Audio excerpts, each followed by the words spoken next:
Hello दोस्तों, स्वागत है आपका एक बार फिर से हमारे इस यूट्यूब चैनल जिसका नाम है कैरियर कोचिंग सेंटर। दोस्तों, आज का जो टॉपिक है ये है 12th क्लास का पोएट्री सेक्शन का एक कविता जिसका नाम है sweetest love I do not go. ठीक है दोस्तों, ये जो चैप्टर है ये 12th क्लास वालों के लिए एग्ज़ाम की दृष्टि से बहुत ही इम्पोर्टेंट टॉपिक है, बहुत ही इम्पोर्टेंट ये जो समरी है और ये एग्ज़ाम में आने वाला समरी है, इसीलिए मैं इसके बारे में वर्णन करने जा रहा हूँ। तो आप इसे देखिए, समझिए और हाँ, अगर आपको ये वीडियो पसंद आता है तो आप प्लीज़ इसे लाइक करेंगे और अपने दोस्तों के साथ इसे शेयर भी करेंगे ताकि उन्हें भी इसका लाभ मिल सके। तो चलिए शुरू करते हैं इस पोयम को। पोयम है, इसका नाम है sweetest love I do not go.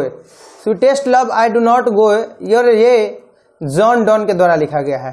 ठीक है दोस्तों, जॉन डॉन के द्वारा ये लिखा गया है और इसमें ये बताते हैं, इस कविता का सारांश में पहले समझा देता हूँ आप लोगों को। इस कविता में क्या होता है कि जो कवि है ये कभी नाव की यात्रा के लिए जाता है। नाव की यात्रा कहने का मतलब है कि कुछ समय पहले तक में सबसे अधिक जो होते थे लोग नाविक हुआ करते थे और दूसरे देशों का खोज करने में ये अपना सबसे ज़्यादा समय व्यतीत करते थे कि दूसरे देशों को जिस क्रम में वास्को डी गामा भारत में आया, उसी तरह से कोलंबस जो है अमेरिका में का खोज किया।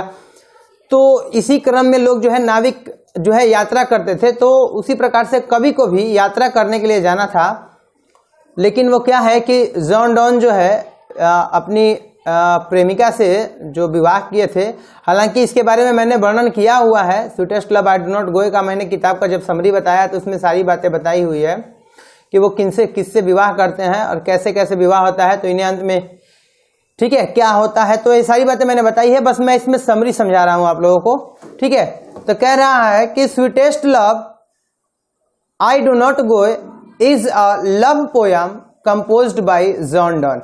वास्तव में sweetest love I do not go जो है यह एक लव पोयम है जिसे कंपोज किया है, बनाया है जॉन डॉन ने।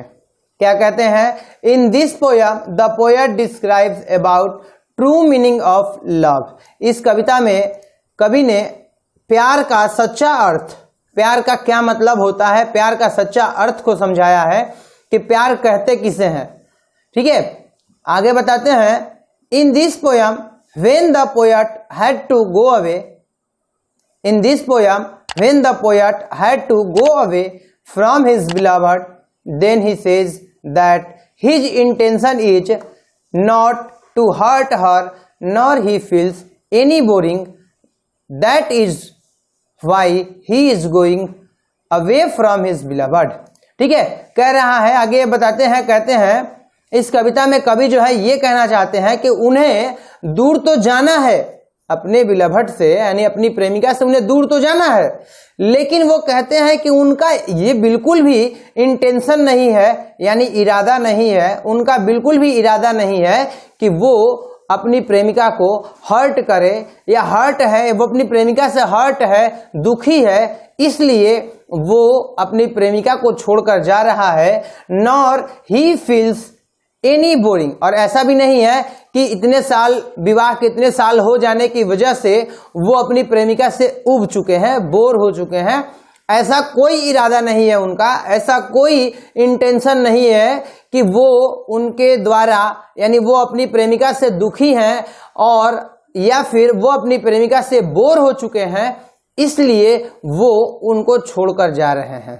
ठीक है, आगे वो कहते हैं कि he said that he is not tired of her or this world can find a better match for him। कहने का मतलब है कि वो आगे कहते हैं कि, और उनका आगे ये मतलब है कहने का कि वो अपनी प्रेमिका से थके भी नहीं है, टायर्ड ऑफ, ठीक है, वो थके भी नहीं है अपनी प्रेमिका से।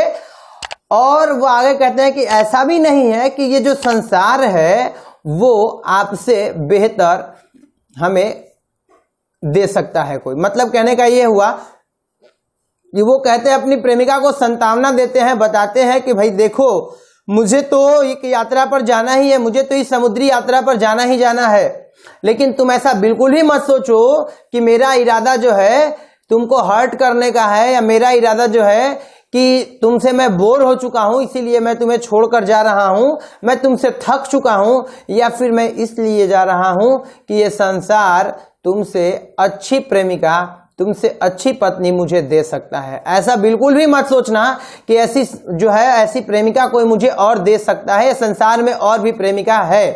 कहने का मतलब ये हुआ कि संसार में अब तुमसे ज्यादा खूबसूरत कोई नहीं है, और तुम ही मेरी प्रेमिका रहोगी, तुम ही मेरी पत्नी रहोगी मेरे मरते दम तक।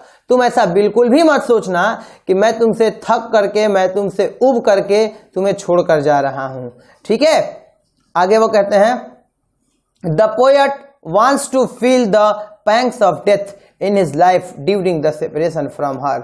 आगे जो है कवि ये कहना चाहते हैं कि जब मैं मरूंगा, यानी जब कोई व्यक्ति मरता है तो मरने के बाद जो भी दुख, तकलीफ, कष्ट जो पीछे लोगों को छोड़ करके जाता है, या मरने के बाद इस जो दुख होते हैं वो वैसा दुख वो देखना चाहते हैं, प्राप्त करना चाहते हैं, पता लगाना चाहते हैं कि क्या होता है जब सेपरेशन हो जाएगा। कहने का मतलब है कि जब वो अपनी प्रेमिका से अलग होते हैं तो उन्हें किस प्रकार का कष्ट होता है, एज लाइक जैसे कि डेथ हो जाए किसी की। कहने का मतलब है जब अगर आप किसी को बहुत अधिक प्यार करते हो, पसंद करते हो, और आपसे उससे बात न हो, या आप उसे छोड़कर कहीं जाना पड़ जाए, या आपको उसको छोड़ना पड़ जाए, तो यह जो सेपरेशन होगा यह एक डेथ के समान होगा, मृत्यु के समान होगा। आगे वो बताते हैं one day he has to die, so before death he wants to keep himself happy. वो आगे कहते हैं कि एक ना एक दिन तो मर ही जाना है, तो मरने के पहले, मरने से पहले हमें एक दूसरे को खुश रहना चाहिए, हैप्पी रहना चाहिए। आगे वो कहते हैं, आगे वो संतावना देते हैं अपनी पत्नी को, संतावना देकर के वो किसी की उपमा देते हैं, और उपमा देते हैं वो सूरज की उपमा देते हैं। और वो कहते हैं again the poet says as the sun sets daily again rises in the morning, the sun has no desire no sense but he has desire to meet you, so he will appear before you. आगे वो बताते हैं कि तुम इस सूरज को ही देख लो, इस सूरज जो है वो डेली डूबता है और अगले दिन पुनः जो है वो सुबह जो है उग जाता है।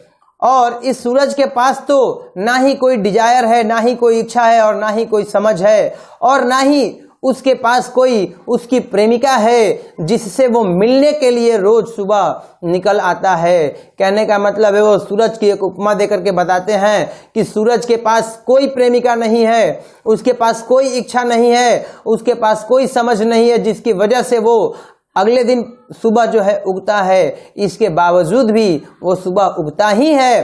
तो तुम समझो, तो तुमको समझना चाहिए कि मेरे पास तो डिजायर है, मेरे पास तो इच्छा है, तुमसे मिलने की इच्छा है, सो इसलिए मैं तुम्हारे सामने एक ना एक दिन जरूर आऊंगा। अभी मुझे इस समुद्र की यात्रा पर जाना है, मुझे जाने दो।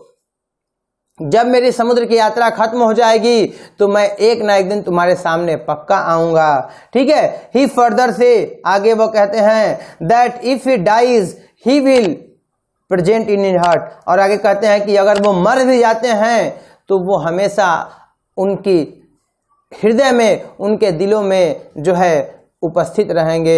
यानी कभी कहते हैं तुम टेंशन मत लो, मैं हमेशा से तुम्हारे दिल में रहता हूं और हमेशा से तुम्हारे दिल में रह जाऊंगा। ठीक है, चाहे मैं जिंदा हूं तब भी और चाहे मैं मर जाऊंगा तब भी मैं हमेशा तुम्हारे हृदय में रहूंगा। इस प्रकार जो है कवि 10 in this poem the poet describes about true meanings true love and true love can not be separated. और वो आगे कहते हैं, बताते हैं इस कविता के द्वारा कि जो सच्चा प्यार होता है इसे कभी किसी के द्वारा कभी भी सेपरेटेड, कभी भी अलग नहीं किया जा सकता है। True love and true love can not be separated. सच्चा प्यार जो है कभी भी अलग नहीं किया जा सकता है। तो इस कविता का सिंपल सा सारांश ये है कि कवि को कहीं ना कहीं जाना होता है, उन्हें समुद्र की यात्रा पर जाना होता है, तो औरत जो होती है वो बहुत ही कम हृदय वाली होती है, उनको अपने हस्बैंड के प्रति, उनको अपने प्रिय के प्रति, प्रियतम के प्रति बहुत ही जो है लगाव होता है, तो उन्हें दुख पहुंचता है, कष्ट होता है, तो वो रोने लगती है। और जब रोने लगती है तो उसका जो हस्बैंड है वो उन्हें मनाता है और बताता है, अलग अलग तरह की बातें कह करके उसे सांत्वना देता है कि मैं, ऐसा नहीं है कि मैं तुमसे थक गया हूं या मैं तुमसे उब चुका हूं या संसार जो है तुमसे बेहतर कोई मुझे खोज करके देगा। तो इस प्रकार जो है कविता में कवि जो है अपनी प्रेमिका को सांत्वना देते हैं और ताकि वो जो है अपनी यात्रा पर जा सके हंसी खुशी। तो ये थे इसका समरी, ये बहुत ही छोटा सा समरी है, आप इसे जरूर देखें और इसे समझें, ठीक है। अगर आपको इसे समझने में किसी तरह की कोई समस्या या कोई तकलीफ, कोई परेशानी होती है तो आप मुझे नीचे कमेंट बॉक्स में कमेंट करके पूछ सकते हैं। अगर आपको ये वीडियो अच्छा लगता है तो आप इसे अपने दोस्तों के साथ शेयर जरूर करेंगे। तो चलिए मिलते हैं अगले दिन, तब तक के लिए जय हिंद, जय भारत।